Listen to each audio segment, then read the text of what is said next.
క్రీస్తు ప్రభుని యందు మిక్కిలి ప్రియమైన దేవుని బిడ్డలారా, సహోదరి సహోదరులారా, ఈరోజు సామాన్య 17వ ఆదివారం మనం కొనియాడుతూ ఉన్నాం. ఈ 17వ ఆదివారంలో దేవుడు మనందరితో కూడా తన యొక్క వాక్కు ద్వారాగా మాట్లాడటానికి సిద్ధపడుతూ ఉన్నారు. ఈ 17వ సామాన్య ఆదివారంలో భగవంతుడు తల్లి శ్రీసభ ద్వారాగా మనకు వసగినటువంటి 3 దివ్యగ్రంథ పట్టణాలు, మొదటి రాజుల గ్రంథము 3వ అధ్యాయము 5వ వచనం మరియు 7వ వచనం నుంచి 12వ వచనం వరకు. రెండవ పట్టణముగా పునీత పౌలు గారు రోమీలకు రాసిన లేఖ 8వ అధ్యాయము 28వ వచనం నుంచి 30వ వచనం వరకు.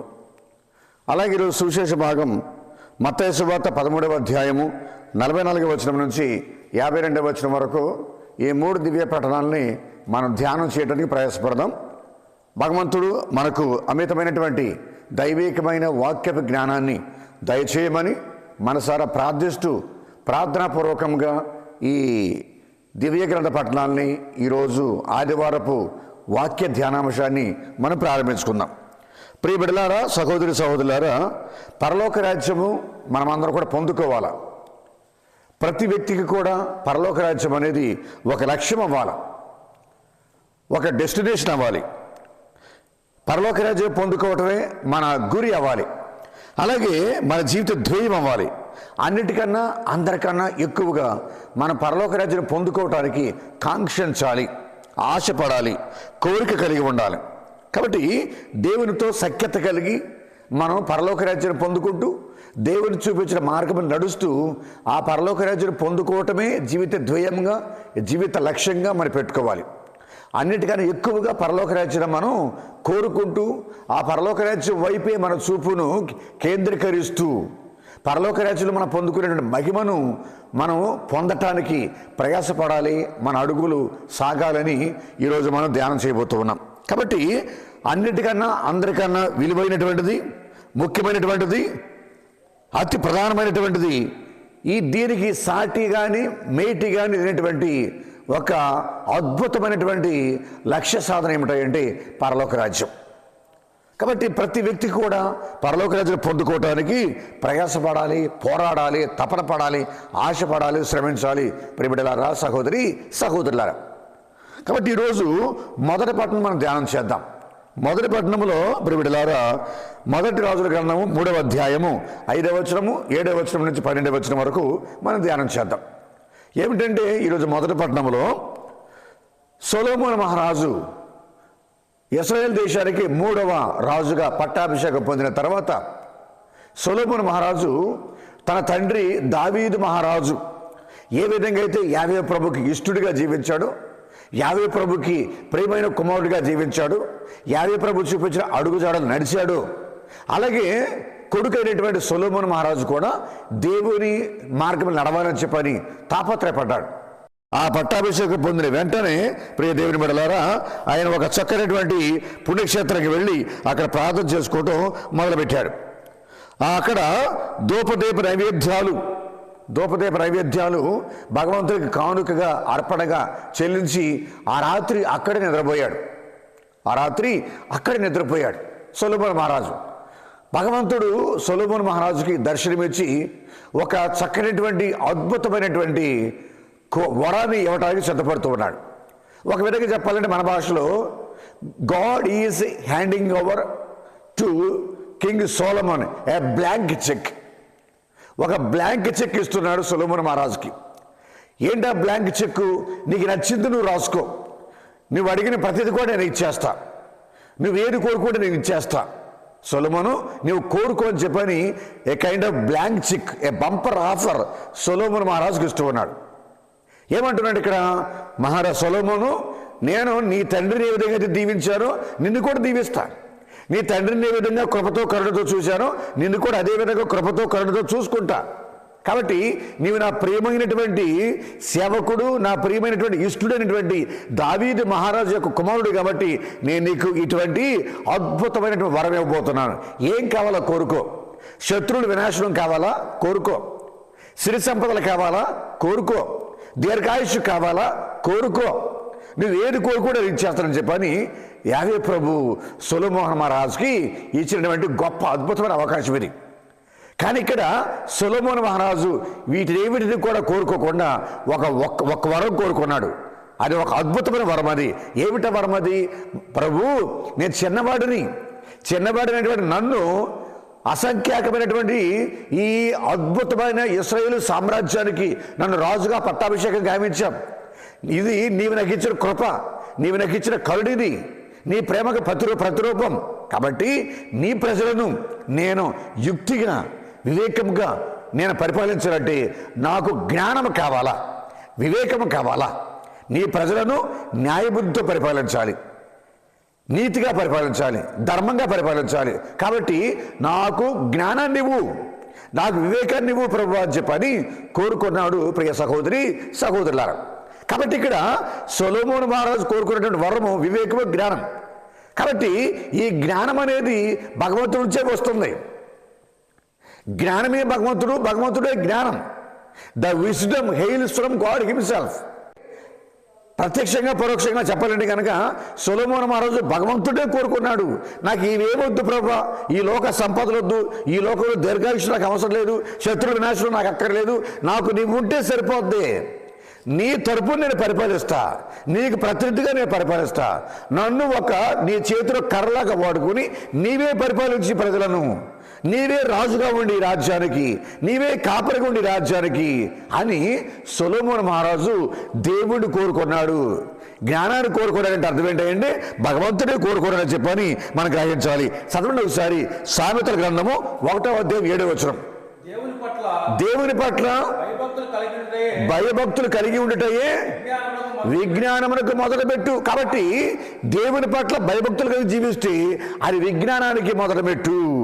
భయభక్తులు ఉండాలా దేవుని పట్ల, అప్పుడు దేవుణ్ణి మనం పొందుకుంటాం, దేవుణ్ణి మనం స్వీకరిస్తాం, దేవుణ్ణి మనం సంతోషం చేసుకుంటాం.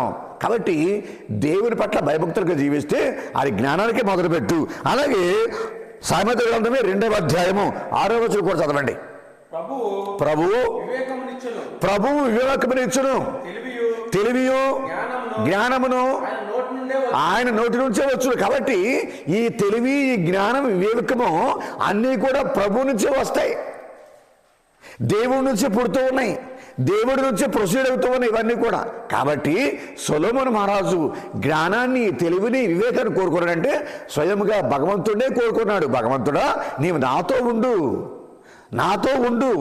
నా ద్వారాగా ఈ దేశాన్ని పరిపాలించు, నీ బిడ్డను పరిపాలించు అనే గొప్ప ఆశీర్వాదాన్ని, గొప్ప దీవెన కోరుకున్నాడు. ప్రియబిడ్డలారా, సహోదరి సహోదరులారా. కాబట్టి ఇక్కడ యాకోబు పత్రిక తీసుకోండి ఒకసారి. యాకోబు పత్రిక 1వ అధ్యాయం 5వ వచనం చదవండి. కానీ మీలో ఎవరికైనాను వివేకము కొరతగా ఉన్న ఎడల అతడు దేవునిని అడగవలెను, ఆయన దానిని ప్రసాదించును. గమనించండి ఇక్కడ. కాబట్టి మీలో ఎవరికైనా కానీ వివేకము కానీ, జ్ఞానము కానీ, తెలివి కానీ తక్కువగా ఉంటే భగవంతునికి ప్రార్థన చేయి, ఆయన మీకు వివేకాన్ని వసగుతాడు, జ్ఞానాన్ని వసగుతాడు. అలాగే యాకోబు పత్రిక 3వ అధ్యాయం 17వ వచనం కూడా చదవండి. కానీ దివ్యమగు వివేకము స్వచ్ఛమైనది, అంతేకాకుండా అది శాంతిప్రదమైనది, విలువైనది. కాబట్టి ఇక్కడ భగవంతుడు ఇచ్చేటువంటి జ్ఞానం అనేది శాంత ప్రధానమైనటువంటిది, విలువైనటువంటి గొప్ప అద్భుతమైన దీవెనది ఈ వివేకము, జ్ఞానము, తెలివి అనేది. అలాగే 1 కొరింథీ పత్రికలో పునీత పౌలు గారు ఒక చక్కని మాట అంటూ ఉన్నాడు. 1వ అధ్యాయము 30వ వచనం తీసుకుని చదవండి ఒకసారి. కానీ దేవుడు మిమ్ము క్రీస్తుతో ఏకము చేశాను, అంతేకాకుండా ఆయన క్రీస్తులో మన వివేకముగా చేశాను. క్రీస్తు ద్వారా మనము నీతిమంతులము, పరిశుద్ధులము, విముక్తులము అయితిమి. గమనించండి. కాబట్టి ఇక్కడ క్రీస్తు ద్వారాగా మనం పవిత్రమవుతూ ఉన్నాం, ఆయన వివేకము ద్వారాగా మనం పరిశుద్ధమవుతూ ఉన్నాం. కాబట్టి ప్రియబిడ్డలారా, సహోదరి సహోదరులారా, క్రీస్తునందు మనం జీవించినట్లయితే, భగవంతుడి యందు మనం జీవించినట్లయితే మనకు వివేకము లభిస్తూ ఎట్లా వస్తూ ఉన్నాయి అనే విషయం అనేది ఇక్కడ స్పష్టమవుతూ ఉంది. కాబట్టి ఇక్కడ మనల్ని పరిపాలించేటువంటి మన నాయకులు, మన కాపరులు, మన పెద్దలు, వీళ్ళందరూ కూడా క్రీస్తునికి ప్రతినిధులుగా పరిపాలిస్తూ ఉన్నారు. క్రీస్తు స్థానంలో ఉండి, భగవంతుడి యొక్క స్థానంలో ఉండి మనల్ని పరిపాలించేటువంటి ఈ నాయకులు, పరిపాలన చేసేటువంటి వారు దేవునికి ఇష్టమైన విధంగా జీవించాలా, దేవుని యొక్క అడుగుజాలను నడుచుకోవాలి, దేవుని యొక్క ప్రతినిధులుగా మనం పరిపాలించాలి, నీతిగా న్యాయంగా పరిపాలించాలి, వివేకంతో పరిపాలించాలి, మరి ముఖ్యంగా ఎటువంటి పక్షపాతం లేకుండా పరిపాలించాలి, భేదాభిప్రాయం లేకుండా పరిపాలించాలి, మంచిని మంచిగా, చెడుని చెడుగా, నీతి నీతిగా, అవినీతిని అవినీతిగా, ధర్మాన్ని ధర్మంగా, అధర్మాన్ని అధర్మంగా పరిపాలిస్తూ ఉండాలా దేవుడు ఎన్నుకున్నటువంటి నాయకులు, ప్రజాప్రతినిధులు, ప్రియబిడ్డలారా, సహోదరి సహోదరులు. కాబట్టి ఇక రాజకీయ నాయకులు కావచ్చు, మతపరమైన నాయకులు కావచ్చు, గ్రామాన్ని పరిపాలించే నాయకులు కావచ్చు, నాయకులు ఎవరైనా కానీ దేవుని యొక్క వివేకం పొందుకొని, దేవుని యొక్క జ్ఞానాన్ని పొందుకొని, ఆ విధంగా వారికి అందనటువంటి ప్రజలను చాలా జాగ్రత్తగా, నీతిగా, న్యాయముగా, ధర్మముగా, పక్షపాతం లేకుండా, రాగద్వేషాలు లేకుండా, తన భేదం లేకుండా చక్కగా పరిపాలించాలి. ఇది దేవుని పరిపాలనగా కొనసాగాల, దేవుని రాజ్యంలో దేవుని పరిపాలన కొనసాగించాలి. అదే ఇక్కడ కోరుకునేది సొలొమోను మహారాజు. ప్రియబిడ్డలారా, మొదటి పట్టణం ద్వారాగా ఇప్పుడు రెండో పట్టణంకి వెళ్తూ ఉన్నాం. రెండో పట్టణంలో పునీత పౌలు గారు రోమీయులకు రాసిన లేఖ 8వ అధ్యాయము 28వ వచనం నుంచి 30వ వచనం వరకు చాలా చక్కని వాక్యాన్ని పౌలు మహర్షి పలుకుతున్నాడు. ఏమంటాడు ఇక్కడ ఆయన? దేవుడిని ప్రేమించే వారికి, దేవుని చిత్తానుసారముగా నడుచుకునే వారికి దేవుడు వారికి అన్నీ కూడా మంచిగా సమకూరుస్తాడు, చెడు అంటే ఏమీ లేదు. దేవుడిని ప్రేమించే వారికి, దేవుని చిత్తానుసారంగా జీవించే వారికి అన్నీ కూడా మంచిగా జరుగుతాయి. కాబట్టి దేవుడు ఎవరినైతే పిలుస్తూ ఉన్నాడో తన బిడ్డలుగా, తన సేవకులుగా, తనకి ఇష్టలుగా, వాళ్ళందరూ కూడా తన కుమారుడు క్రీస్తు ప్రభుని యొక్క సారూప్యాన్ని పొందుకుంటారు. కాబట్టి ఆ భగవంతుడు ఉన్నటువంటి అనేక మంది కుమారులలో తన కుమారుడు యేసుక్రీస్తు జ్యేష్ఠుడగును. తన కుమారుడు యొక్క రూపాన్ని, స్వరూపాన్ని, వ్యక్తిత్వాన్ని ఆ భగవంతుడు రక్షణ పొందినటువంటి విశ్వాసులందరూ కూడా అనుగ్రహిస్తూ ఉన్నాడు అనేది రెండో పట్టణం యొక్క సారాంశం. ప్రియబిడ్డలారా, సహోదరి సహోదరులు. కాబట్టి ఆయన పిలుచుకున్నటువంటి ఆ పిలుపుని పొందిన బిడ్డలందరూ కూడా నీతిమంతులుగా తయారవుతున్నారు, దేవుని బిడ్డలుగా తయారవుతూ ఉన్నారు. కాబట్టి ఈ రెండో పట్టణంలో క్రీస్తు ప్రభువునకు సారూప్యమైనటువంటి వ్యక్తులుగా జీవించడం కోసం దేవుడు మనలందరూ కూడా ఎన్నుకుంటూ ఉన్నాడు. మనల్ని పరిపాలించేటువంటి మన నాయకులు, మన కాపరులు, మన పెద్దలు, వీళ్ళందరూ కూడా క్రీస్తునికి ప్రతినిధులుగా పరిపాలిస్తూ ఉన్నారు. క్రీస్తు స్థానంలో ఉండి, భగవంతుడి యొక్క స్థానంలో ఉండి మనల్ని పరిపాలించేటువంటి ఈ నాయకులు, పరిపాలన చేసేటువంటి వారు దేవునికి ఇష్టమైన విధంగా జీవించాలా, దేవుని యొక్క అడుగుజాలను నడుచుకోవాలి, దేవుని యొక్క ప్రతినిధులుగా మనం పరిపాలించాలి, నీతిగా న్యాయంగా పరిపాలించాలి, వివేకంతో పరిపాలించాలి, మరి ముఖ్యంగా ఎటువంటి పక్షపాతం లేకుండా పరిపాలించాలి, భేదాభిప్రాయం లేకుండా పరిపాలించాలి, మంచిని మంచిగా, చెడుని చెడుగా, నీతి నీతిగా, అవినీతిని అవినీతిగా, ధర్మాన్ని ధర్మంగా, అధర్మాన్ని అధర్మంగా పరిపాలిస్తూ ఉండాలా దేవుడు ఎన్నుకున్నటువంటి నాయకులు, ప్రజాప్రతినిధులు, ప్రియబిడ్డలారా, సహోదరి సహోదరులు. కాబట్టి ఇక్కడ రాజకీయ నాయకులు కావచ్చు, మతపరమైన నాయకులు కావచ్చు, గ్రామాన్ని పరిపాలించే నాయకులు కావచ్చు, నాయకులు ఎవరైనా కానీ దేవుని యొక్క వివేకం పొందుకొని, దేవుని యొక్క జ్ఞానాన్ని పొందుకొని, ఆ విధంగా వారికి అందనటువంటి ప్రజలను చాలా జాగ్రత్తగా, నీతిగా, న్యాయముగా, ధర్మముగా, పక్షపాతం లేకుండా, రాగద్వేషాలు లేకుండా, మన భేదం లేకుండా చక్కగా పరిపాలించాలి. ఇది దేవుని పరిపాలనగా కొనసాగాల, దేవుని రాజ్యంలో దేవుని పరిపాలన కొనసాగించాలి. అదే ఇక్కడ కోరుకునేది సొలొమోను మహారాజు. ప్రియబిడ్డలారా, మొదటి పట్టణం ద్వారాగా ఇప్పుడు రెండో పట్టణంకి వెళ్తూ ఉన్నాం. రెండో పట్టణంలో పునీత పౌలు గారు రోమీయులకు రాసిన లేఖ 8వ అధ్యాయము 28వ వచనం నుంచి 30వ వచనం వరకు చాలా చక్కని వాక్యాన్ని పౌలు మహర్షి పలుకుతున్నాడు. ఏమంటాడు ఇక్కడ ఆయన? దేవుడిని ప్రేమించే వారికి, దేవుని చిత్తానుసారముగా నడుచుకునే వారికి దేవుడు వారికి అన్నీ కూడా మంచిగా సమకూరుస్తాడు, చెడు అంటే ఏమీ లేదు. దేవుడిని ప్రేమించే వారికి, దేవుని చిత్తానుసారంగా జీవించే వారికి అన్నీ కూడా మంచిగా జరుగుతాయి. కాబట్టి దేవుడు ఎవరినైతే పిలుస్తూ ఉన్నాడో తన బిడ్డలుగా, తన సేవకులుగా, తనకి ఇష్టలుగా, వాళ్ళందరూ కూడా తన కుమారుడు క్రీస్తు ప్రభుని యొక్క సారూప్యాన్ని పొందుకుంటారు. కాబట్టి ఆ భగవంతుడు ఉన్నటువంటి అనేక మంది కుమారులలో తన కుమారుడు యేసుక్రీస్తు జ్యేష్ఠుడగును. తన కుమారుడు యొక్క రూపాన్ని, స్వరూపాన్ని, వ్యక్తిత్వాన్ని ఆ భగవంతుడు రక్షణ పొందినటువంటి విశ్వాసులందరూ కూడా అనుగ్రహిస్తూ ఉన్నాడు అనేది రెండో పట్టణం యొక్క సారాంశం. ప్రియబిడ్డలారా, సహోదరి సహోదరులు. కాబట్టి ఆయన పిలుచుకున్నటువంటి ఆ పిలుపుని పొందిన బిడ్డలందరూ కూడా నీతిమంతులుగా తయారవుతున్నారు, దేవుని బిడ్డలుగా తయారవుతూ ఉన్నారు. కాబట్టి ఈ రెండో పట్టణంలో క్రీస్తు ప్రభువునకు సారూప్యమైనటువంటి వ్యక్తులుగా జీవించడం కోసం దేవుడు మనలందరూ కూడా ఎన్నుకుంటూ ఉన్నాడు. తన బిడ్డలుగా, తన విశ్వాసులుగా, తన పరిచారకులుగా, తన సువార్త పరిచారకులుగా. అది రెండో పట్టణం. సహోదరులారా, ఇప్పుడు సువిశేషంలో ప్రవేశిస్తూ ఉన్నాం, సువిశేషానికి వస్తూ ఉన్నాం. ఈరోజు సువిశేషంలో 3 ఉపమానాలని యేసుక్రీస్తు మన ముందు ఉంచుతున్నాడు. ఈ 3 ఉపమానాలు కూడా పరలోక రాజ్యంతో పోలుస్తూ ఉన్నాడు. ఇక్కడ మత్తయి గారు ఒక యూదుడై ఉండి పరలోక రాజ్యము, అలాగే the Kingdom of God, the Kingdom of heaven and the Kingdom of God, దేవుని రాజ్యము, పరలోక రాజ్యము, 2 పదాలు ఉన్నాయి ఇక్కడ మత్తయి గారు దేవుని రాజ్యం అని పిలవటల్లా పరలోక రాజ్యం అంటూ ఉన్నాడు. అంటే ఒక యూదుడైనటువంటి మత్తయి గారు దేవుని పేరు ఎక్కువగా వాడకూడదు, ఉచ్చరించకూడదు కాబట్టి దేవుని రాజ్యం అని వాడకుండా పరలోక రాజ్యమే అని వాడుతూ ఉన్నాడు. ఎక్కువ సార్లు పరలోక రాజ్యమే అంటూ ఉన్నాడు, దేవుని రాజ్యం అనటలా పిలవటలా. కాబట్టి ఇక్కడ అది గమనిస్తూ ఉన్నాం. ఇక్కడ మన సువిశేషంలో 3 ఉపమానాలు మనం చదువుతూ ఉన్నాం ఈరోజు సువిశేషం. ప్రియబిడ్డలారా, సహోదరి సహోదరులారా, మొదటిది ఏంటి? దాచబడిన ధనము, రెండవది ఆణిముత్యము, మరి మూడవది మంచి చేపలు, చెడు చేపలు. ఈ 3 ఉపమానాలు. ఈ 3 ఉపమానాల్లో మొదటి ఉపమానం ఏంటంటే దాచబడినటువంటి ధనము పరలోక రాజ్యాన్ని పోలి ఉంది. అంటే దాచబడినటువంటి ఈ ధనం అనేది, ఈ సంపద అనేది పరలోక రాజ్యాన్ని సూచిస్తూ ఉన్నది చెప్పని యేసుప్రభు అంటూ ఉన్నారు. ప్రియ దేవుని బిడ్డలారా, కాబట్టి ఇక్కడ ఈ పరలోక రాజ్యాన్ని పొందుకోవటానికి మనం చేయవలసిన పని ఏంటంటే మనకు ఉన్నటువంటి ప్రతి దాన్ని కూడా వదిలిపెట్టేయాల, త్యాగం చేయాల. ప్రతిదీ కూడా మనం దేవుని కోసం పరలోక రాజ్యం పొందుకోవటం కోసం త్యాగం చేయాలి. ఒక వ్యక్తి ఒక పొలంలో గొప్ప నిధిని కనుక్కున్నాడు, దాచబడినటువంటి నిధిని, సంపదను కనుగొన్నాడు. ఇంటికి వెళ్ళాడు, సమస్తాన్ని కూడా అమ్మేసి ఆ పొలాన్ని కొనుక్కున్నాడు. అంటే పొలం అనగా ఈ ప్రపంచం. కాబట్టి ఇక్కడ మనం గమనించవలసిన విషయం ఏంటంటే ఈ వ్యక్తి ఆ నిధిని, ఆ సంపదని కొనుక్కోవటానికి, సంపాదించుకోవటానికి, సొంతం చేసుకోవటానికి తనకున్న ఆస్తి మొత్తాన్ని కూడా త్యాగం చేశాడు, అమ్మేసేసాడు. ఆస్తి మొత్తాన్ని కూడా, సంపద మొత్తం కూడా అమ్మేసేసాడు దీన్ని పొందుకోవటం కోసం. అలాగే పరలోక రాజ్యాన్ని పొందుకోవటానికి మనం దేన్నైనా కానీ త్యజించాలా, దేనైనా వదులుకోవాలి.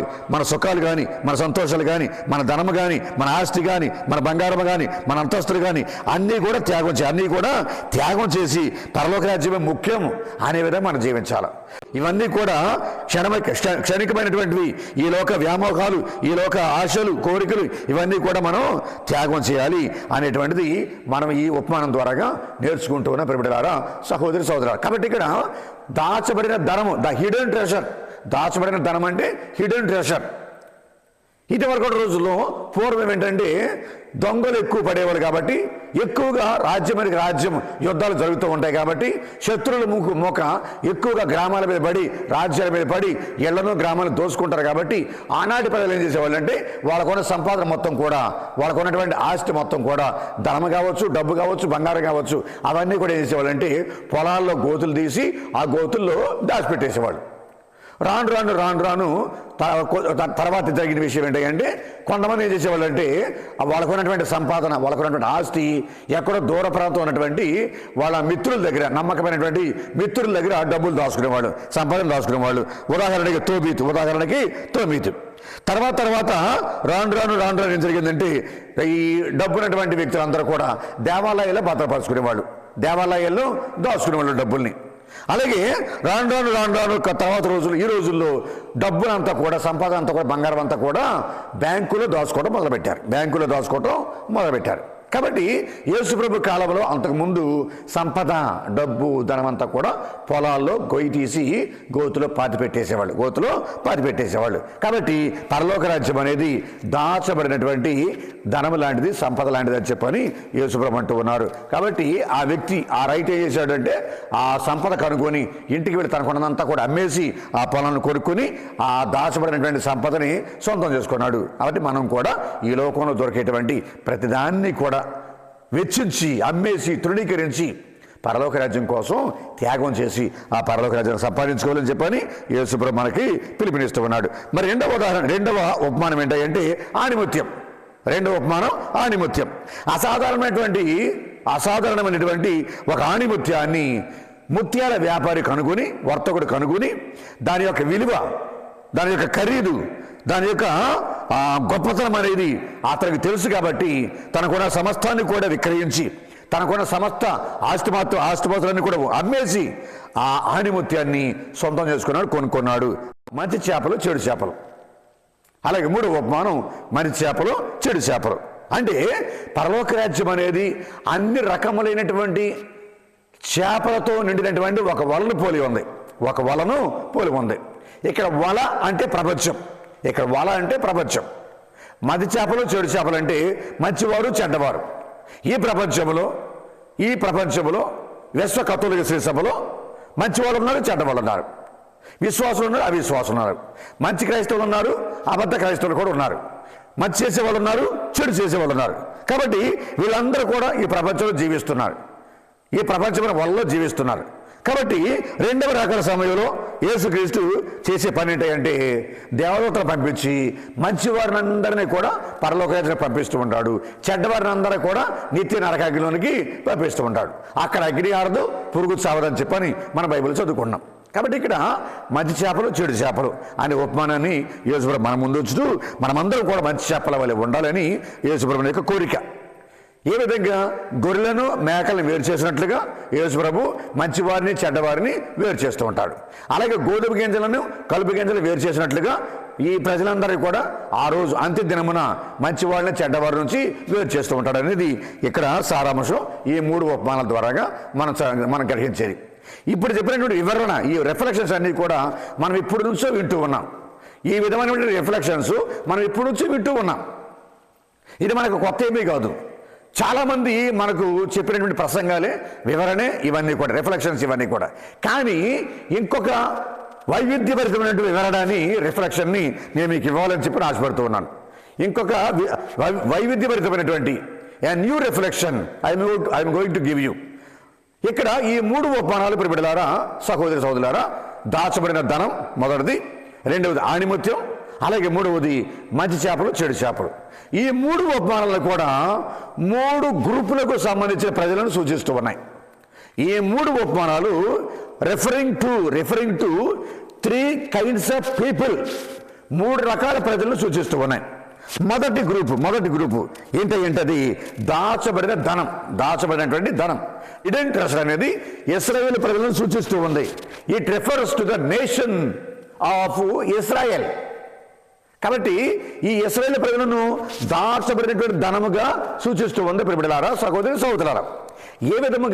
ఏ విధంగానంటే మనం పైన విన్నటువంటి సువిశేషం యొక్క రిఫ్లెక్షన్, వివరణ మనం దాన్ని చూస్తే కనుక ఒక పాపాత్ముడు యేసుక్రీస్తుని కనుగొనలేడు, యేసుప్రభుని పొందుకోలేడు. ఒక పాపాత్ముడు యేసుప్రభుని కనుగొనలేడు, యేసుప్రభుని పొందుకోలేడు. మొదటి వివరణ ఉన్నటువంటి ఇబ్బందులు. అలాగే ఒక పాపాత్ముడు క్రీస్తు ప్రభుని సొంతం చేసుకోలేడు. అంతేకాకుండా ఇక్కడ పాపాత్ముడు యేసుప్రభుని కనుగొనటం కాదు, ఇక్కడ యేసుప్రభువే పాపాత్ముడిని కనుగొనాలా, యేసుప్రభువే పాపాత్ముడిని రక్షించాలా, యేసుప్రభువే పాపాత్ముడికి మారు మనసునివ్వాలా. కాబట్టి పాపాత్ముడు తనకు తానుగా యేసుప్రభుని కనుగొనలేడు, తనకు తానుగా రక్షణ కొనుక్కోలేడు. ఈ కెనాట్ బై ద సాల్వేషన్, ఈ cannot by Christ. And more over Christ is not the hidden treasure. యేసుక్రీస్తు దాచబడిన ధనం కాదు. మొదటి వివరణ ఉన్నటువంటి ఇబ్బందులు, సమస్యలు, యేసుప్రభు హిడెన్ ట్రెజర్ కాదు, దాచబడిన ధనం కాదు యేసుప్రభు. కాబట్టి యేసుప్రభు అనేటువంటి మన రక్షకుడి మెస్సయ్య, he is a person of historical person. యేసుక్రీస్తు చరిత్రలో పుట్టినటువంటి ఒక మహానుభావుడు, లోకరక్షకుడు, మెస్సయ్య, దేవుని కుమారుడు, ఆయన గలిలయ మహాపురుషుడు యేసుప్రభు. కాబట్టి ఆ యేసు ప్రభువుని ఏ పాపాత్ముడు కూడా కనుగొనలేడు, ఏ పాపాత్ముడు కూడా కొనలేడు. రక్షణ ఎవరు కూడా కొనుక్కోలేరు. కాబట్టి యేసు ప్రభువే పాపాత్ములకు రక్షణ ఇవ్వాలా. దారి తప్పి తిరిగేటువంటి ప్రతి ఇశ్రాయేలుడిని, అబ్రహాము కుమారుడిని, తప్పిపోయిన గొర్రెపిల్లని వెతకి రక్షించేవాడే మన యేసుక్రీస్తు. కాబట్టి మొదటి వివరణ ఆ విధంగా ఉంది. ఇప్పుడు చెప్పే వివరణ ఏంటంటే దాచబడిన ధనం అంటే ఏంటంటే ప్రియబిడ్డలారా, సహోదరి సహోదరులారా, ఇశ్రాయేలు ప్రజలు, the nation called Israel, the nation called Israel, Israel ప్రజలు. చదవండి ఒకసారి బైబిల్లో ఇశ్రాయేల్ ప్రజలను ఉద్దేశించి వీళ్ళు నా సొంత ప్రజలు, వీళ్ళు నా సొంత బిడ్డలు, నా వారసులు, వీళ్ళు they are my inheritance, they are my property, they are my treasure, నా సొంత జాతి, నా సొంత బిడ్డలు అని చెప్పని దేవుడు అనేకమైన సందర్భాలు బైబిల్లో ఆ రెఫరెన్స్ని చెప్పి ఉన్నాడు. చదవండి ఒకసారి, చదివితే మనకు అర్థమవుద్ది. నిర్గమకాండము 19:5 చదవండి. దీనిని బట్టి మరొకటి గమనించండి, మీరు నా మాట విని నా నిబంధనలు మీరు శ్రద్ధగా పాటించరచో సకల జాతుల వారిలో మీరే నా వారు అవుతారు, నా సొంత ప్రజలు అవుతారు. దేవుని యొక్క ఆస్తి వాళ్ళు, దేవుని యొక్క సంపద వాళ్ళు, దాచబడినటువంటి ధనం వాళ్ళు ప్రియబిడ్డలారా. కాబట్టి ఇంకొక వచనం కూడా చదవండి. కీర్తన 135:4. కీర్తన 135:4. ఆయన యాకోబును ఎన్నుకొనెను, ఇశ్రాయేలీయులు మన జాతిని ఇశ్రాయేలీయులు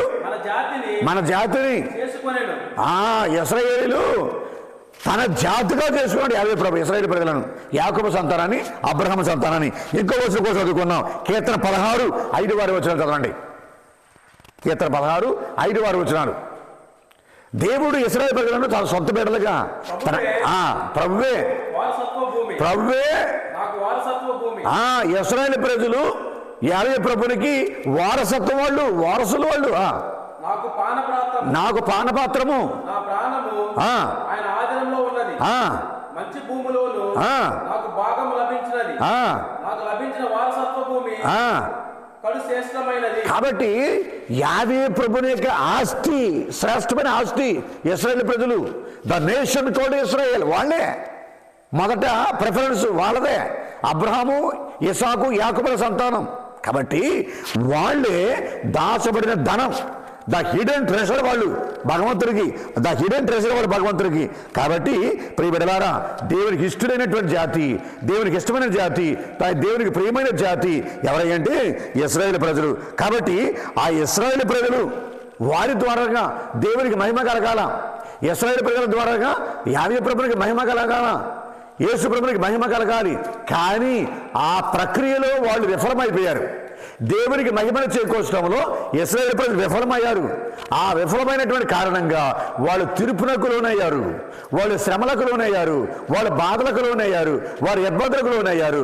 కాబట్టి దేవుడు వారిని భవిష్యత్తులో వారికి మహిమ చేకూరుస్తాడు, వారికి మహిమను చేకూర్చి తనకు కూడా మహిమను పొందుకుంటాడు. ప్రియబిడ్డలారా, సహోదరి సహోదరులారా, కాబట్టి యేసుక్రీస్తు ఈ ప్రపంచాన్ని రక్షించడం కోసం, ఈ ప్రపంచంలో ఉన్నటువంటి ఇశ్రాయేలు ప్రజలను రక్షించడం కోసం ఆయన ఈ ప్రపంచం మొత్తాన్ని కూడా తన శిలువ శ్రమల మరణం ద్వారాగా కొనుక్కున్నాడు.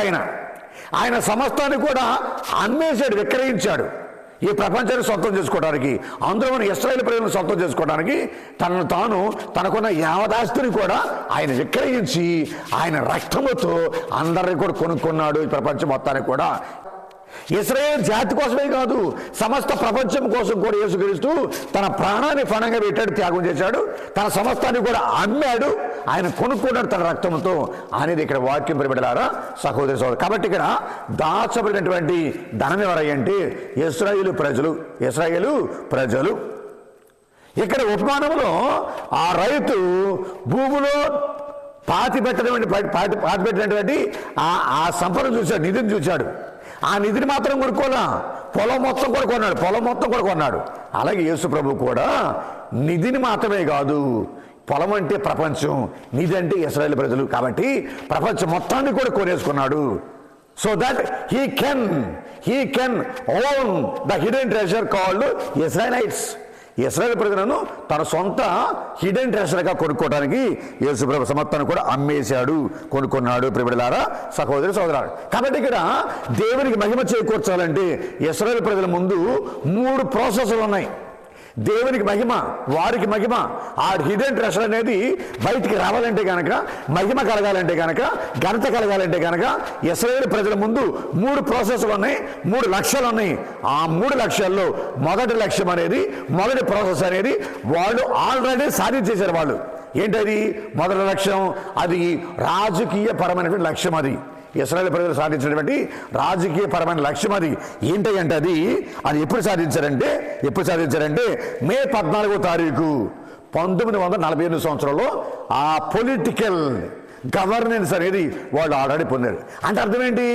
యూదులే పరిపాలించాలి, దావీదు రాజ్యం మళ్ళీ రావాలి, డేవిడ్ కింగ్డమ్ మళ్ళీ రావాలి అనేటువంటి విధముగా వాళ్ళు ఎప్పటి నుంచో ఎదురు చూసేటువంటి వాళ్ళ దేశాన్ని వాళ్ళే పరిపాలించుకోవాలి అనేది దేవుని చిత్తం, దేవుని ప్రణాళిక.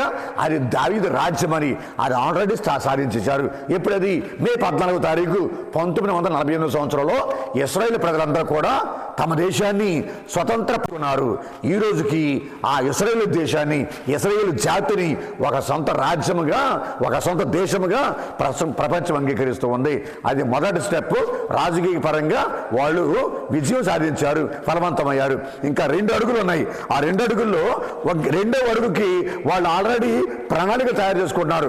ఆ రెండవ అడుగు ఏంటంటే, రెండో ప్రాసెస్ ఏంటంటే ప్రియబిడ్డలారా, సహోదరి సహోదరులారా, ఆ రెండవ అడుగు యావే ప్రభు చెప్పినటువంటి ఒక చక్కనటువంటి అంశం, అబ్రహాముతో మాట్లాడినటువంటి సందర్భం ఏంటో చదవండి ఒకసారి. ఆదికాండం 15వ అధ్యాయము 18 చదవండి. ఆనాడే దేవుడు అబ్రహాముతో ఒడంబడిక చేసుకొని ఐగుప్తు దేశం మొదలుకొని మహానదియగు యూఫ్రటీసు భూగర్భమంతా కూడా ఇదే. అబ్రహామా ఎక్కడి నుంచి? ఈజిప్ట్ దేశం దగ్గర నుంచి, నైల్ నది దగ్గర నుంచి కూడా యూఫ్రటీస్ నది వరకు ఈ భూభాగం అంతా కూడా నీకు, నీ సంతానానికి నేను దారాదత్తం చేస్తానని చెప్పని యావే ప్రభు యూదుల పితామహుడైన అబ్రహాం మాటిచ్చాడు. కాబట్టి ఈరోజు ఇశ్రాయేలు ప్రజలందరూ కూడా గ్రేటర్ ఇశ్రాయేల్ అటువంటి నినాదంతో ముందుకు సాగుతూ ఉన్నారు. ఇది రెండవ అడుగు వారు సాధించవలసింది. మరి మూడవ అడుగు ఏంటంటే ప్రియబిడ్డలారా, సహోదరి సహోదరులారా, క్రీస్తు ప్రభుని వారు రక్షకుడిగా అంగీకరించాలా, క్రీస్తు ప్రభుని మెస్సీయాగా అంగీకరించాలా, క్రీస్తు ప్రభుని యావే ప్రభుని కుమారుడిగా అంగీకరించాలి. ఆ విధముగా క్రీస్తు ప్రభుకి మహిమ కలగాల, తండ్రి దేవునికి మహిమ కలగాల. ఆ విధముగా ఇశ్రాయేలు ప్రజలకు కూడా మహిమ కలుగుతుంది. అప్పుడు హిడెన్ ట్రెషర్ అనేది బయటపడుతూ ఉంది. అది భవిష్యత్తులో జరగబోతుంది చెప్పని యావే ప్రభు సెలవిస్తూ ఉన్నారు. ప్రియబిడ్డలారా, సహోదరి సహోదరులారా, కాబట్టి ఈ మూడింటి ద్వారాగా ఇశ్రాయేలు ప్రజలకు, యావే ప్రభునికి, తన కుమారుడు యేసు ప్రభునికి మహిమ కలుగుతూ ఉంది. హిడెన్ ట్రెషర్ అనేది బయటకు వస్తూ ఉంది. కాబట్టి ఇది మొదటి ఉపమానం యొక్క సారాంశం మనం గ్రహించవలసింది. మరి రెండవ ఉపమానంలోకి వెళ్తూ ఉన్నాం. రెండవ ఉపమానం ఏంటంటే ఆణిముత్యం. మొదటి ఉపమానమేమో ఇశ్రాయేలు ప్రజలను సూచిస్తూ ఉంది. రెండవ ఉపమానమైనటువంటి ఆణిముత్యమేమో ప్రియబిడ్డలారా చర్చిని సూచిస్తూ ఉంది. రెండవ ఉపమానము ఆణిముత్యమేమో చర్చిని సూచిస్తూ ఉంది. ఒక యూనిటీ. శ్రీసభ అనగానే ఒక శరీరం. ఈ శరీరంలో అనేకమైనటువంటి అవయవాల సమ్మేళనమే, అవయవాల ఐక్యతే ఈ శరీరం. అలాగే శ్రీసభ కూడా అనేకమైన జాతులు, అనేకమైనటువంటి ప్రాంతాలు, అనేకమైనటువంటి భాషలు, అనేకమైన వర్ణాలు, వర్గాలతో మిళితమైనటువంటి ఐక్యతతో కూడుకున్నటువంటి సంఘమే చర్చ్, ఈ శ్రీసభ. అది క్రీస్తు ప్రభుని యొక్క శరీరం, ద బాడీ ఆఫ్ క్రైస్ట్ ఇది ఈ శ్రీసభ అనేది. కాబట్టి ఈ శ్రీసభ ఐక్యంగా ఉంటూ ఉంది. ఎన్ని శరీర భాగాలు ఉన్నా కానీ అంతా కూడా ఐక్యంగా ఉంది. మరి ఏ విధంగా ఈ ఆణిముత్యము, ఈ శ్రీసభ, ఈ రెండు కూడా ఏ విధంగా సరిపోలుతూ ఉన్నాయి అని మనం ధ్యానం చేస్తే కనుక ప్రియబిడ్డలారా, సహోదరి సహోదరులారా, అసలు మనం ధ్యానం చేయవలసింది అసలు ఆణిముత్యము ఎలా తయారవుతుంది, ముత్యం అనేది ఎలా తయారవుతుంది.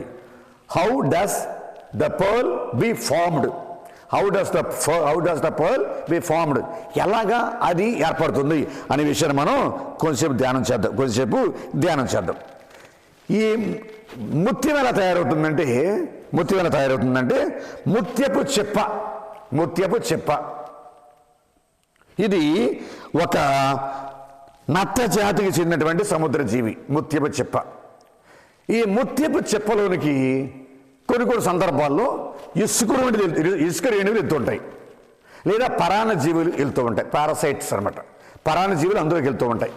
ఈ ఇసుక రేణువులు, ఈ పరాన్న జీవులు ఆ ముత్యపు చిప్ప జీవిలోనికి వెళ్ళినప్పుడు దాని మెత్తటి శరీర భాగాల్లో ఒకలాంటి ఇరిటేషన్, ఒకలాంటి సికాకు, ఒకలాంటి ఇబ్బంది, ఒకలాంటి బాధ, ఒకలాంటి సఫరింగ్ అనేది అది పొందుతూ ఉంది ఆ ముత్యపు చిప్ప.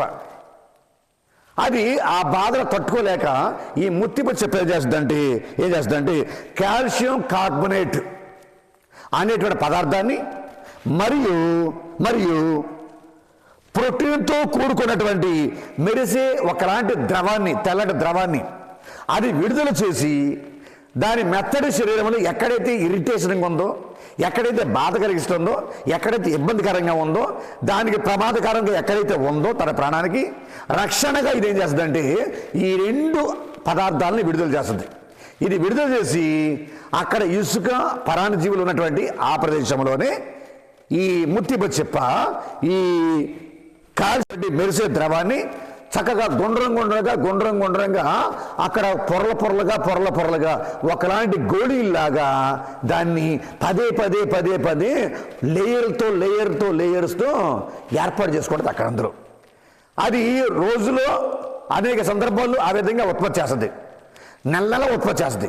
సంవత్సరాల తరబడి ఈ కాల్షియం కార్బోనేట్ని, ప్రోటీన్తో కూడినటువంటి మెరిసి ఈ ద్రవాన్ని సంవత్సరాల తరబడి అది ఉత్పత్తి చేసి ఆ గుండ్రటి గోళీల్ని, మెరిసేటువంటి గోళీల్ని అది ఏర్పాటు చేస్తూ ఉంది. ప్రియబిడ్డలారా, సహోదరి, ఆ విధంగా కొన్ని సంవత్సరాల తర్వాత అప్పుడు అవి ముత్యాలుగా మారుతూ ఉన్నాయి. ఇది ఈ ముత్యముతోనే పరలోక రాజ్యాన్ని పోలుస్తూ ఉన్నాడు. ఈ ముత్యముతోనే శ్రీసభను పోలుస్తూ ఉన్నాడు యేసుక్రీస్తు. ఏ విధంగా శ్రీసభ ఐక్యంగా ఉంది. శ్రీసభ is unity, the church is unity and the pearl is unity. ఏ విధంగా ఈ శ్రీసభ ఏ విధంగా అయితే అనేకమైన జాతులు, అనేకమైన ప్రాంతాలు, అనేకమైన భాషలు, అనేకమైన వర్గాలు ఈ విధంగా ఐక్యమయ్యి ఒకే ఒక్క ప్రాణిగా ఏర్పడుతుందో, అలాగే ముత్యం కూడా అంతే. సంవత్సరాల తరబడి, నెలల తరబడి, రోజుల తరబడి ఈ విధంగా కాల్షియం కార్బోనేటు అలాగే ప్రోటీన్తో కూడినటువంటి మెరిసేటువంటి ఈ ద్రవం ప్రతిసారి కూడా దాని మీద చల్లబడి ఉత్పత్తి చేసి ఆ విధంగా అనేకమైన లేయర్లతో కూడుకున్నటువంటి, అనేకమైన పొరలతో కూడుకున్నటువంటి ఒక ఆణిముత్యంగా అది తయారవుతుంది. కాబట్టి పరలోక రాజ్యం అంటే ఆణిముత్యం లాంటిది, శ్రీసభ అంటే ఒక ఆణిముత్యం లాంటిది అనే వివరణ ఇక్కడ మనం చూస్తూ ఉన్నాం. మరి రెండోది ఏంటంటే మొదటిదేమో యూనిటీ, శ్రీసభలో యూనిటీ ఉంది, ఆణిముత్యంలో యూనిటీ ఉంది, ఐక్యత ఉంది. మరి రెండవ పోలిక ఏంటంటే ఈ 2 కూడా శ్రమల్లోంచి పుట్టుకొచ్చినవే. శ్రీసభ క్రీస్తు ప్రభునేక శిలువ, శ్రమ, మరణ, పునరుత్థానాల ద్వారా పుట్టుకొచ్చింది శ్రీసభ. అలాగే ఈ ఆణిముత్యం కూడా ఈ ముత్యపు చిప్పకి చికాకు వేసి కష్టాల్లోంచి, బాధల్లోంచి, శ్రమంలోంచి, ఇబ్బందులోంచి రక్షణ కవచంగా ఏర్పాటు చేసుకుని ముత్యం అనేది తయారవుతుంది. ఈ 2 కూడా శ్రీసభ, ఈ ఆణిముత్యము 2 కూడా శ్రమంలోంచి పుట్టుకొచ్చినవే. మరి మూడవ సంబంధం ఏంటంటే గ్రాడ్యువల్ గ్రోత్ అన్నమాట. శ్రీసభ కూడా గ్రాడ్యువల్గా పెరుగుతూ ఉంది. పవిత్రాత్మ సర్వేశ్వరుడు గ్రాడ్యువల్గా, నిదానముగా, స్లోగా, అనుకూల సమయంలో అనేక మంది విశ్వాసుల్ని ఫార్మ్ చేస్తూ ఉన్నాడు, రూపాంతరం చెందిస్తూ ఉన్నాడు. వారిలో మార్పును తీసుకొస్తూ ఉన్నాడు, విశ్వాసంలో మార్పును తీసుకొస్తూ ఉన్నాడు. అలాగే ఈ ముత్యములో కూడా ప్రియబిడ్డలారా గ్రాడ్యువల్గా నిదానంగా సంవత్సరాల తరబడి ఈ ముత్యము తయారవుతూ ఉంది. అలాగే సంవత్సరాల తరబడి శ్రీసభ క్రీస్తుకి నచ్చినట్లుగా, క్రీస్తు మెచ్చినట్లుగా శ్రీసభ రూపాంతరం చెందుతూ ఉంది. మరి 4వది ఏంటంటే రెండింటి మధ్యలో సంబంధాలు, అన్సీన్ గ్రోత్.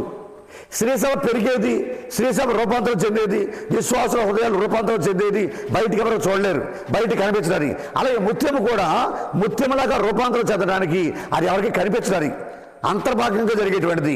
ఇంటర్నల్గా జరిగే మార్పు అది, జరిగే మార్పు అది, ఇంటర్నల్గా హృదయంలో జరిగే మార్పు అది. కాబట్టి అన్సీన్ గ్రోత్, గ్రాడ్యువల్ గ్రోత్. గమనించే ఇంకో విషయం ఏంటంటే ఈ ముత్యం అనేది నీళ్లలోనే పెరుగుతుంది. ముత్యపు చెప్ప నీళ్లలో ఉంది, ఆ ముత్యము కూడా నీళ్లలోనే పెరుగుతూ ఉంది. ఇవి నీరు అంటే ఏంటి అర్థం ఏంటంటే నీరు అనగా దేశాలు, నీరు అనగా నేషన్స్, మనం చూస్తున్నాం కదా దానియేలు గ్రంథంలో 7వ అధ్యాయము 1వ వచనం 3వ వచనం వరకు ఈ నీరు అనేది సముద్ర తరంగాలు అనేవి దేశాలను సూచిస్తూ ఉన్నాయి, నేషన్స్ సూచిస్తూ ఉన్నాయి. చదవండి ఒకసారి. బెల్షాజరు బబిలోనియాలోని మొదటి ఏట దానియేలు కలగనెను.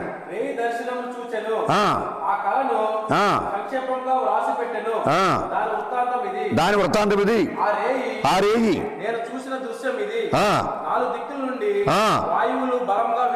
వాయువులు బలముగా వీచు మహాసాగరములు అల్లకల్లోలము చేయుచుండెను.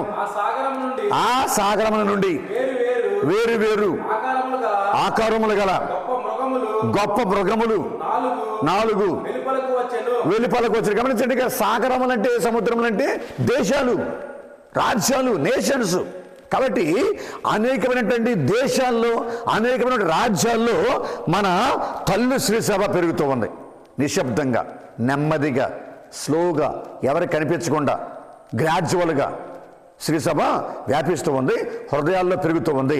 అలాగే ముత్యము కూడా ముత్యపు చిప్పల నీళ్లలో నిదానంగా గ్రాడ్యువల్గా పెరుగుతూ ఉంది. ప్రియబిడ్డలారా, సహోదరి సహోదరులారా, అలాగే దర్శన గ్రంథము 17 వచ్చి తీసుకోండి ఒకసారి. దర్శన 17:15.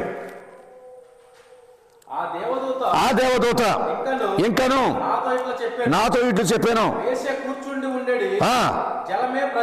జలమే ప్రజలు, ప్రజా సమూహములు, జాతులు, భాషలు. గమనించండి బిడ్డలారా, సహోదరి. కాబట్టి ఇక్కడ ఈ జలమే జాతులు, ఈ నదులే ప్రపంచాలు, ఈ సముద్రాలే ప్రపంచాలు. కాబట్టి ఈ నీరు అనేది నేషన్స్, కంట్రీస్, దేశాలు, జాతులు, ప్రజలు. కాబట్టి శ్రీసభ ఈ ప్రపంచంలో పెరుగుతూ ఉంది, మానవుల హృదయాల్లో వ్యాపిస్తూ ఉంది. అలాగే ఆణిముత్యము కూడా సముద్ర తరంగాల్లో, సముద్రంలో పెరుగుతూ ఉంది. కాబట్టి క్రీస్తు భగవంతుడు తనకున్నదంతా కూడా అమ్మేసి దారపోసి తన రక్తానికి వెలకట్టి శ్రీసభను కొనుక్కున్నాడు, విశ్వాసులను కొనుక్కున్నాడు, ఈ ప్రపంచాన్ని కొనుక్కున్నాడు. ప్రియబిడ్డలారా, సహోదరి సహోదరులారా, ఇది రెండవ ఉపమానం యొక్క అర్థము. మొదటి ఉపమానమేమో దాచబడిన ధనము, ఇశ్రాయేలు ప్రజలు. రెండవ ఉపమానమేమో ఆణిముత్యము, శ్రీసభ, సంఘము, దైవ సంఘము, వధువు సంఘము. మూడవ ఉపమానం ఏంటంటే ప్రియబిడ్డలారా, మంచి చేపలు, చెడు చేపలు. ఈ మంచి చేపలు, చెడు చేపలు అనే ఉపమానము ఎవరు సూచిస్తున్నాయంటే the saved gentiles and the unsaved gentiles. అంటే హృదయ పరివర్తనము చెంది క్రీస్తు నమ్ముకుని రక్షించబడినటువంటి అన్యులు మంచి చేపలు. కానీ హృదయ పరివర్తనం చెందకుండా, క్రీస్తు నమ్ముకోకుండా, రక్షణ పొందుకోకుండా ఉన్నటువంటి అవిశ్వాసులు అన్యులు వీళ్ళు. అది పరలోక రాజ్యం అనేది మంచి చేపలు, చెడు చేపలతో నిండినటువంటి ఆ వల్లాంటిదని చెప్పని యేసుప్రభు అంటున్నారు. ఈ వలలో అనేక రకాలైనటువంటి చేపలు పడ్డాయి. మంచి చేపలనేమో వేరు చేసి, చెడు చేపలనేమో పక్కన పడేశారు. అంటే లోకాంత్యమున యేసుక్రీస్తు తన దూతల సమేహంలో వచ్చినప్పుడు మంచివారిని, అంటే రక్షణ పొందుకున్న వారిని, క్రీస్తు ప్రభువును అంగీకరించిన వారిని ఆయన పోగు చేసి పరలోక రాజ్యంలో చేరుస్తాడు అని, చెడు చేపలను అంటే రక్షణ పొందుకున్నటువంటి అన్యులందరినీ కూడా, విశ్వాసులందరినీ కూడా ఆయన నిత్య నరకాగ్నిలోనికి పడవేస్తాడని చెప్పని మనం గమనిస్తూ ఉన్న ప్రియబిడ్డలారా, సహోదరి సహోదరులారా. కాబట్టి ఇక్కడ వల అనగా ప్రపంచం. ఈ ప్రపంచంలో మంచివారు ఉన్నారు, చెడ్డవారు ఉన్నారు, విశ్వాసులు ఉన్నారు, అవిశ్వాసులు ఉన్నారు, మంచి క్రైస్తవులు ఉన్నారు, అలాగే అబద్ధ క్రైస్తవులు ఉన్నారు, కపట వేషధారులు ఉన్నారు. కాబట్టి వీళ్ళందరూ కూడా వల్లో ఉన్నారు, ఈ ప్రపంచంలో పెరుగుతున్నారు. లోకాంత్యమున, అంత్యకాలమున క్రీస్తు భగవంతుడు వారిని వేరు చేసి ఎవరికి తగిన బహుమతిని వారికి అనుగ్రహిస్తాడు క్రీస్తు భగవంతుడు. కాబట్టి ఇక్కడ క్రీస్తు ప్రభుని యొక్క రెండవ రాకడ సమయంలో రక్షింపబడిన వారందరూ కూడా పరలోక రాజ్యానికి వెళ్తారు. రక్షణ పొందుకునేటువంటి వాళ్ళందరూ కూడా నిత్య నరకాగ్నిలోనికి వెళ్తారని యేసుప్రభు చెబుతున్నారు. చివరిగా యేసుప్రభు అంటూ ఉన్నారు కదా ఒక చక్కని మాట. ఏమంటున్నాడు ఆయన? ఒక చక్కని మాట 51వ వచనంలో, వీటన్నిటినీ మీరు గ్రహించితిరా అని యేసుప్రభు ప్రశ్నిస్తూ ఉన్నాడు శిష్యులందరినీ కూడా. వాక్యాన్ని వినేటువంటి వాళ్ళందరూ కూడా మత్తయి సువార్త 13వ అధ్యాయంలో 51వ వచనంలో, వీటన్నిటిని మీరు గ్రహించితిరా అని యేసు అడిగాను. అవును, మేము గ్రహించాము అని వారు సమాధానం ఇచ్చారు. కాబట్టి ఇప్పుడు బిడ్డలారా కాబట్టి మనం ఎప్పుడు కూడా మనము దేవునికి ఒక అమూల్యమైనటువంటి సంపదగా తయారవ్వాలి. అమూల్యమైన సంపదగా మనం తయారవ్వాలి. దేవునికి మహిమను చేకూర్చే జీవితాన్ని జీవించాలి. అలాగే మనమందరం కూడా వెలకట్టలేనటువంటి ఆణిముత్యముగా, వెలకట్టలేని దేవుని యొక్క ఆస్తిగా, దేవుని యొక్క వారసత్వంగా మనం తయారవ్వాలి. అలాగే జీవిద్దామని చెప్పని మనం భగవంతుడికి మాటిద్దాం. క్రీస్తు ప్రభువునికి ఎల్లప్పుడూ కూడా నిజమైనటువంటి సాక్షులుగా జీవిద్దామని చెప్పని మాటిద్దాం. ఆ భగవంతుడు మనలందరూ కూడా దీవించి ఆశీర్వదించి కాచి కాపాడును గాక. ఆమేన్. తల్లవంచండి, కళ్ళు మూసుకోండి, చిన్న ప్రార్థన చేసుకుందాం. సర్వశక్తి గల సర్వేశ్వర, దయగల మా తండ్రి, ప్రేమగల ప్రభువా, ఈరోజు మేము విన్నటువంటి ఈ వాక్యాన్ని, దాని సారాంశాన్ని, the reflections that we heard just now, భగవంతుడా దీవించండి, ఆశీర్వదించండి. మా మనసుల్లో భద్రపరుచుకొని, మా హృదయంలో భద్రపరుచుకొని, మేము ఎల్లప్పుడూ కూడా మీకు విలువైనటువంటి వ్యక్తులుగా, మీకు వెలకట్టలేని ఆస్తిగా తయారయ్యే భాగ్యం మాకు ఇవ్వండి తండ్రి. మీకు సాక్ష్యం ఇచ్చి బిడ్డగా మేము జీవించాలా. మమ్మల్ని దీవించండి, మేము ఆశీర్వదించండి, మీ కృపలో బలపరచండి నా ప్రభువా. ఏదైనా తండ్రి, దైనందిన జీవితంలో మేము ఎల్లప్పుడూ కూడా మా విలువను పెంచుకుంటూ మిమ్మల్ని ప్రభువా పొందుకునే భాగ్యాన్ని మాకు దయచేయండి. దేవా, మేము దారి తప్పి తిరుగుతూ ఉన్నాం, పాప మార్గంలో తిరుగుతూ ఉన్నాం, మీకు దూరంగా తిరుగుతూ ఉన్నాం, తప్పిపోయిన గొర్రెపిల్లలు మేము తిరుగుతున్నాం ప్రభువా. మమ్మందరం కూడా వెతకి రక్షించమని వేడుకోండి నా తండ్రి. ఈ సువార్త వివరణ ద్వారాగా, ఈ వాక్య సందేశం ద్వారాగా మా మనసుల్లో మారు మనసును పొందుకొని క్రీస్తు భగవంతుడు మమ్మల్ని ఎల్లప్పుడూ కూడా మార్చేలాగా దీవించి ఆశీర్వదించండి.